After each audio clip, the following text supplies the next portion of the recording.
to another edition of Wake Up with Speech and OT.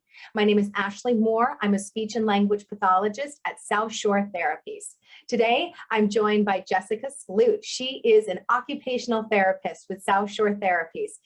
She and I have combined forces today to talk about routine, why it's important, how it impacts development in so many different areas, the benefits of routine, and of course, we're going to offer you a ton of strategies to get a routine going. So Jess, thank you for joining me today.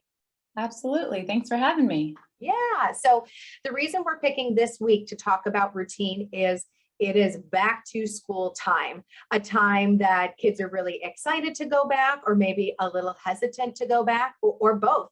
It's also something that can be very overwhelming for parents as well. So in this segment, we are going to be focusing on the benefits of it and giving you some strategies.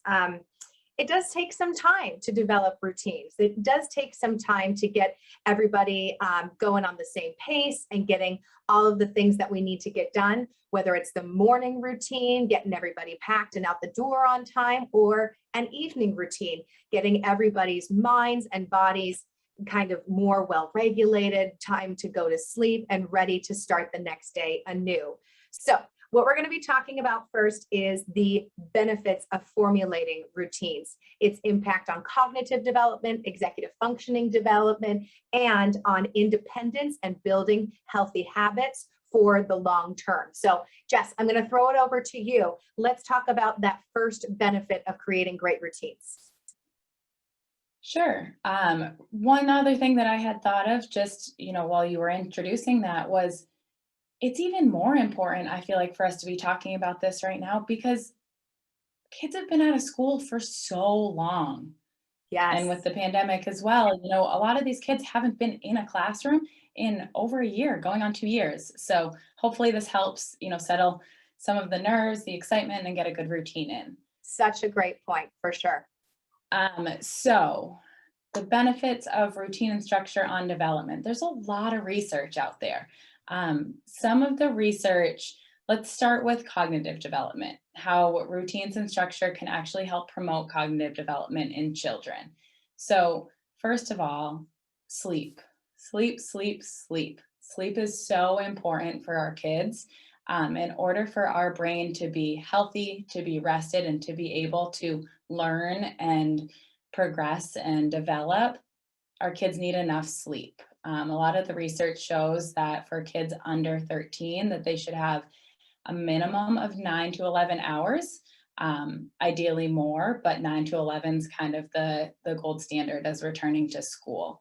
So allowing the routine, the sleep routine, and promoting that sleep routine is going to help with their brains being ready to go to school and learn, to be able to participate at their optimal potential, for sure. Absolutely. And on top of the having sleep being so important to cognitive development, having routines is so important for development of strong executive functions. Just a quick review, executive functioning is an umbrella term that we use to describe the processes of behavior regulation, emotional regulation, and cognitive regulation that underlie goal-driven behavior. And the phrase that I always use is whether your goal is to get out the door on time in the morning, which we will be diving into more, or if your goal is a long-term school project, you need to harness your executive functioning to be able to achieve those goals. So why is routine important for executive functioning? Well, how much time do we have? But I'll just pick out a couple of things that we wanted to focus on. So we know that shifting is really difficult for some of our kids who have either diagnosed executive dysfunction or have elements of executive dysfunction. Shift is the ability to think on your feet and make a change quickly. It's about handling disappointment. It's about exercising flexibility in times that things are going wrong and exercising flexibility when you need to get steps of your routine done in the morning. So providing our kids with strong routines and sticking to those routines helps push that development of that shifting capability, helps them become more mentally flexible so that when little blips do come up, as they always will when you're raising tiny humans, their executive functionings can pick them up better on that.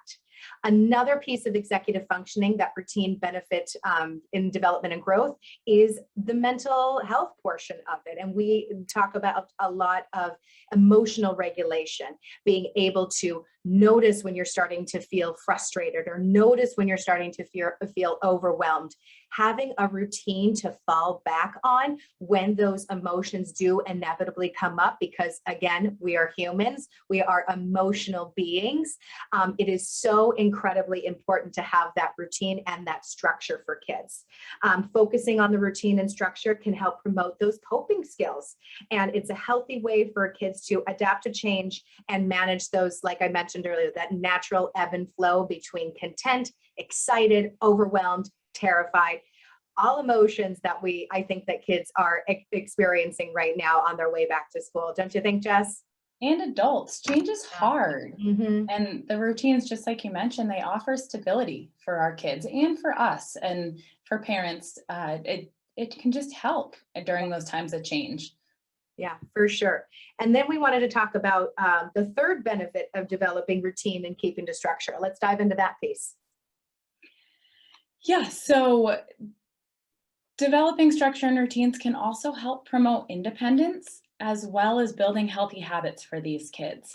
So by having a routine, having clear expectations, the kids know what they're supposed to do and they can take pride in that. And naturally, by going through this routine and being more independent, they are building confidence, they are building self-esteem, they are building ways to advocate, strategies to advocate for themselves when they need help or when they're confused, and implementing different strategies naturally to be independent, being able to do these things by themselves, incorporating pending what's in a routine. That helps children understand the value of responsibility. So all of these life skills that we think, oh, they're not old enough to understand, our kids have the capacity to learn these values and these morals and build this confidence and independence from a really, really young age. And these routines can help promote that naturally for them. Also, what comes into routines are those daily life skills. As an occupational therapist, we talk about this a lot. We work with it with our kids. Brushing our teeth, getting dressed, all of those things that we do naturally as adults every single day, we have to help our kids understand the importance of it, how it benefits their health, as well as promote independence with it. And so by having these routines and these clear expectations, our children are just doing those daily life skills every single day naturally.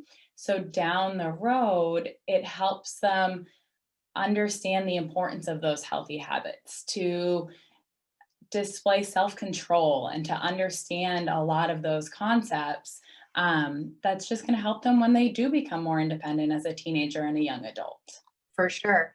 If we are not able to build and stick to routines as kids, we think about then going to your first job, right? And getting there on time and being able to manage your schedule as you get older. If you're playing sports, or you're doing theater, or you're doing a coding class, and you need to also build that into all the other things that you need to get done, whether it's your homework or applying for colleges and things like that. Starting routines early, giving structure early, creates the foundation long term.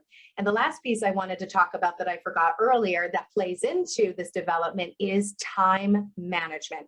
Huge thing that I think, frankly, we all struggle with sometimes. Adults struggle with time management all the time. And we have to consistently,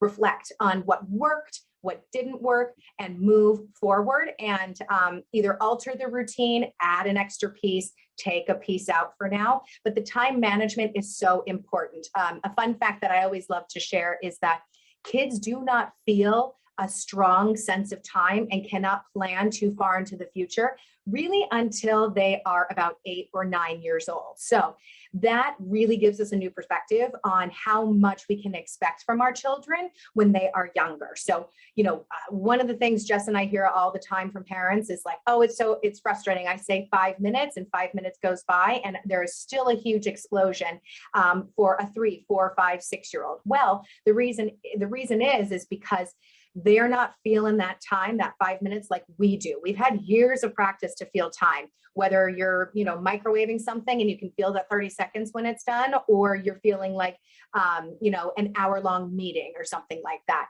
So one of the great things that we recommend is just practice. Start with just 1 minute and really stick to that 1 minute so you can start teaching your kids that sense of time early. So reverse on it. If they are coming to get you and you say, I just need 1 more minute, really do them that favor of sticking to that minute and building from there so that by the time they are 7, 8, 9 and start to feel time a little bit better, there has been a great structure provided for time management development. Yeah, absolutely. I think that's awesome. And if you need extra supports, using clocks or timers and all of that are just extra ways that you can help your child foster that development of time and space. For sure. Good point. Kids, learn so many different ways as we do as adults, and having multisensory support. So whether it's a visual support or an auditory support that can support the verbal directions that you're giving or the expectations that you have, you will see much more success more often than not, for sure. Yeah. So now that we've talked about the benefits of creating and sticking to routines, let's tackle the big elephant in the room. How do we do it? How do we get a routine, build a routine, and stick to it to make sure that we are successful long-term, especially, as Jess mentioned earlier, moving back into a school year after potentially, 2 years out of the classroom for some of our kids. So how do we get it going, Jess?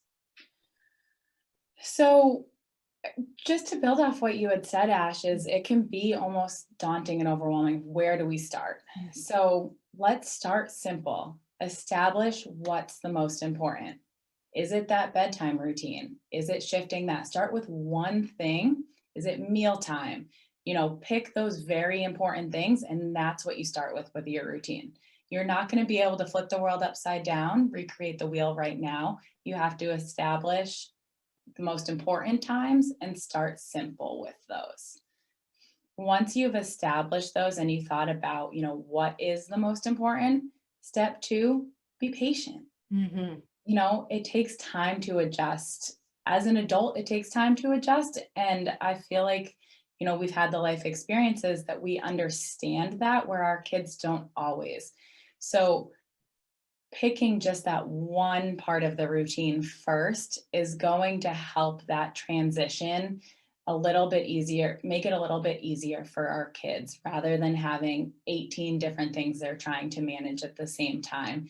And know that it might not happen day 1. It might not happen week 1. It might not happen week 2. Give it 3 weeks, 4 weeks, and be patient. And it's okay if it's not perfect every single day. But being able to, foster that routine by being kind of flexible and patient and forgiving, knowing it's not going to be perfect, is going to help in building from there. Absolutely. That's so well said. I'm sorry. I looked like I interrupted you there for a moment. No, I was just going to say kind of step 3 as you start working towards it. And this is, I feel like we'll talk about things here, is adding in those helpful elements. So just like you had mentioned earlier, we all learn in different ways. There are different strategies that help each and every one of us, from children to adults. And so adding those in can be really, really helpful as you're building a routine, as well as continuing to implement a consistent routine that stays with you. So within that, be realistic of time. Yes. So that's a really helpful element, is be realistic of time, knowing you can't do everything in the morning in your morning routine. So how are we going to factor in what's most important to get done in those mornings and determine the rest at other times. And then using checklists and charts. I find these helpful for me. I write my checklists all the time when I have things to do. So helping your kids know what's expected and remember the order and the sequence of routines by using checklists can be really, really helpful. Some kids respond really well to words. Some kids respond really well to pictures.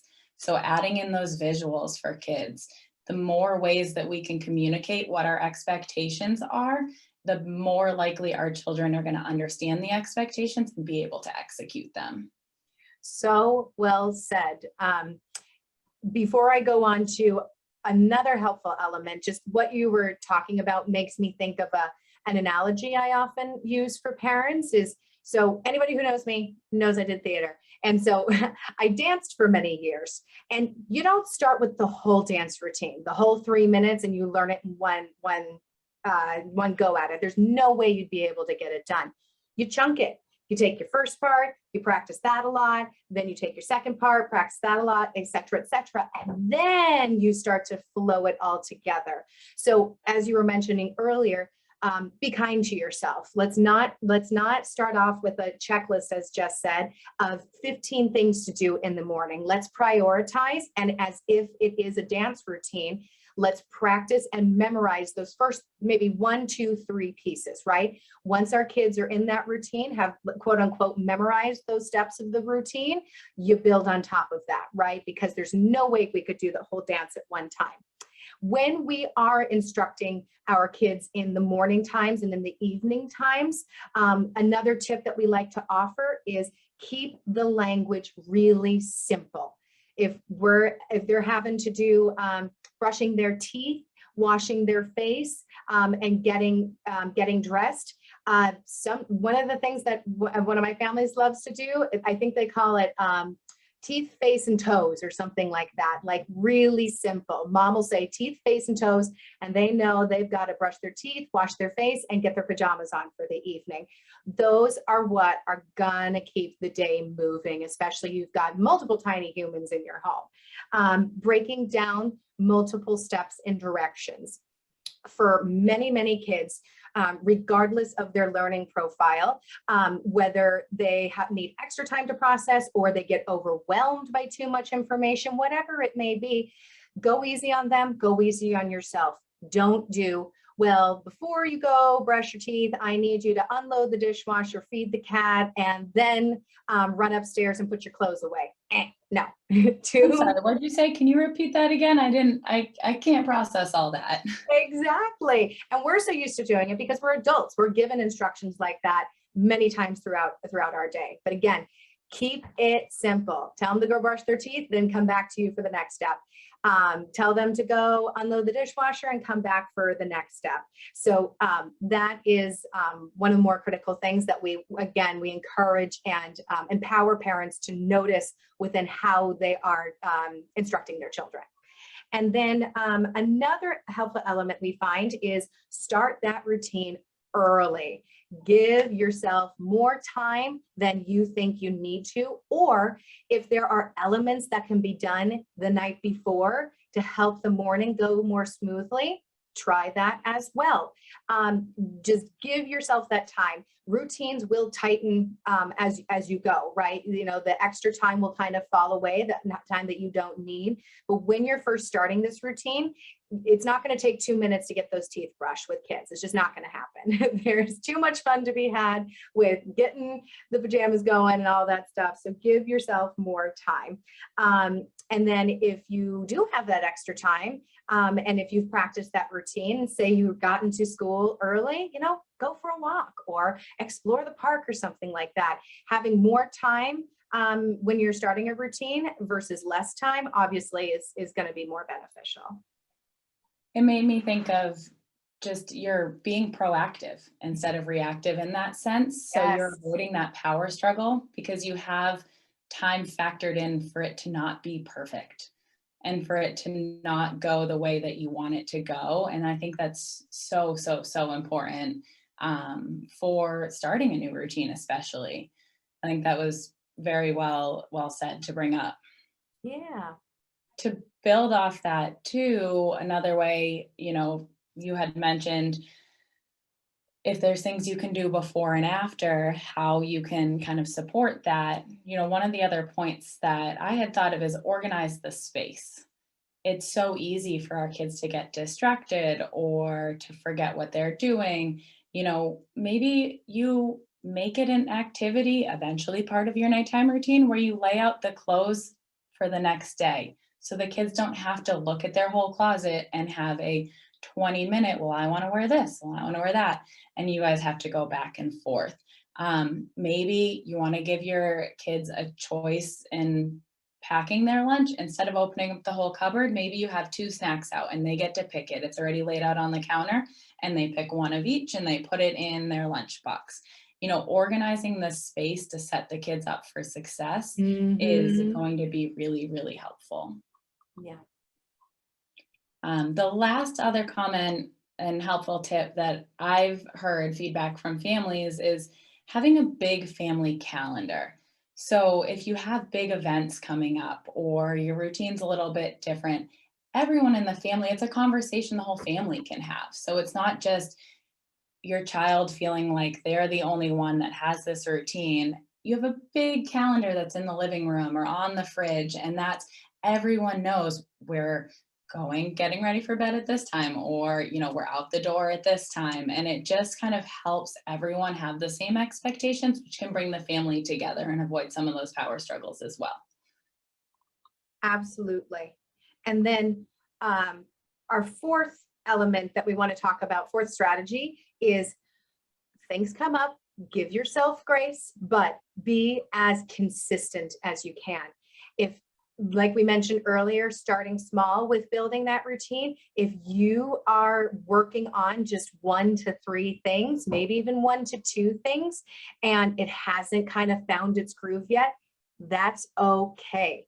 Just stick with those things, keep it consistent, because again, it's all about that independence. And there are pieces of motor memory that go into this and pieces of time management that go into this that we've already previously discussed. So be explicit and talk to your kids about what the top priorities are, and keep those top priorities. And also save space to have a conversation with your kids of like, this is a huge change going back to school, right? And so when we go back to school, there's going to be homework involved, and there's going to be, after school activities involved. But at the end of the day, we're always going to go to bed at this time, right? Or at the end of the day, we're always going to have a check-in with mom at this time, and that can be another really grounding element, because schedules get crazy in the afternoons with everybody's activities. So being confident and sharing that confidence with your kids, that no matter how crazy the day gets, we're still going to be in bed by this time. You're still going to have a check-in with your parents at this time, really kind of, calms those potentially big nerves of overwhelmed or anxious or frustrated, things like that. Absolutely. Yeah. And then kind of step 5, establish, I like to call it special time or family time into the routine as you start to build in it. Just like you had mentioned, Ash, the day gets crazy, especially if you have multiple kids. They have this sport, that activity, this play going, you're driving around all day. Factoring in family time within the routine can be so important to build that connection, to make sure you have those natural check-ins, to provide support and comfort in that loving environment when the day can be really chaotic. And so having that special time actually in the routine is not only going to be helpful for the kids, but also for the adults, to make sure that you are present in those moments. And then really just the 6th and final point we kind of pulled together was adjust as needed. You've given yourself some flexibility and some grace. You were consistent with it. And then, as Ashleigh had mentioned earlier, some of that extra time will fall off, but maybe the needs change. Maybe you need to tweak it here, or maybe, the routine is supposed to be helpful. The structure is supposed to be helpful.